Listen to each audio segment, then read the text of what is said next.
தலைமை வந்தால் அனைத்து தேர்தலிலும் நான் வெற்றி பெறுவேன் என்றுதான் எங்களை தலைமை கழகத்தில் பேசினாங்க ஆள வச்சு. ஒரு தேர்தலையும் வெற்றி பெற முடியல.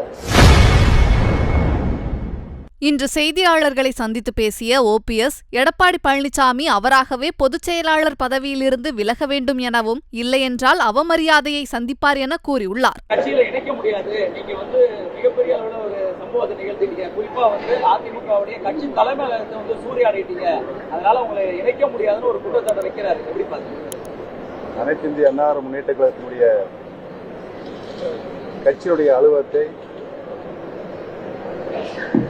அவர்கள் தவறான ஒரு பொதுக்குழுவை கூட்டியிருந்தார்கள். நாங்கள் தலைமை கழகத்தில் போய் உட்கார்ந்து வரலாம் என்று கிளம்பி வந்தோம்.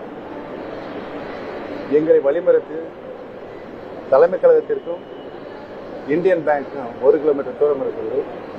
எங்களை வழிமறித்து 8 மாவட்ட கழக செயலாளர், சென்னையில் இருக்கின்ற 8 மாவட்ட கழக செயலாளர், அங்கே நாங்கள் இந்தியன் பேங்கை நெருங்கின்ற போது நாங்கள் வந்த டெம்போ டிராவலரை தாக்கினார்கள். இதுதான் நடந்த உண்மை. எங்களை தாக்கும் பொழுது அவர்களாகவே அங்கே தலைமை கழகத்திற்கு வந்து ஆட்களை அடியாட்களை வைத்து உடைத்துவிட்டு எங்கள் மீது பழி போடுகிறார். இது அனைத்தும் காவல்துறையுடைய இருக்கிறது, பதிவில் இருக்கிறது. கட்சியில் இல்ல, நான் இணையன்னு சொல்றேன்.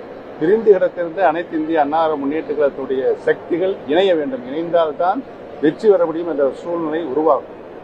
அதைத்தான் நான் திரும்ப திரும்ப சொல்லிக் கொண்டிருக்கிறேன்.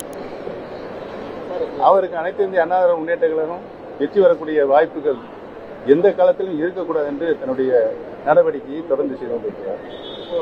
ஒற்றை தலைமை வந்தால் அனைத்து தேர்தலிலும் நான் வெற்றி பெறுவேன் என்றுதான் எங்களை தலைமை கழகத்தில் பேசினாங்க ஆள வச்சு. ஒரு தேர்தலையும் வெற்றி பெற முடியல. அவராகவே பொதுச் செயலாளர் விலகிக் கொள்வதுதான் அவருக்கு மரியாதையாக இருக்கும். இல்லை என்றால் அவர் அவமரியாதை சந்திப்பார். செய்திகளை உள்ளது உள்ளபடி தெரிந்து கொள்ள ரெஃப்ளெக்ட் நியூஸை சப்ஸ்கிரைப் பண்ணுங்க.